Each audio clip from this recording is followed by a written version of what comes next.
Sa kulungan ang bagsak ng lalaking ito matapos ireklamo ng menor de edad niyang kapitbahay.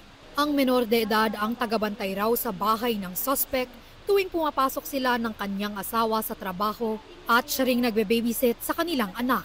Ayon sa pulisya, noong Hunyo mangyari ang panghihipo ng suspect sa biktima.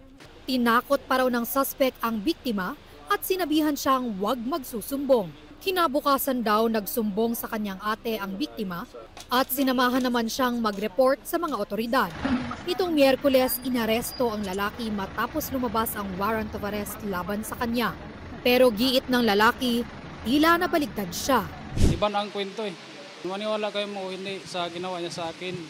Hinubad niya yung damit niya eh. Inosente ako, wala akong ginagawa sa kanya. Alam ng Diyos yan.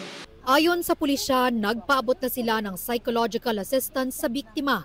Nahaharap sa reklamong sexual assault ang suspect.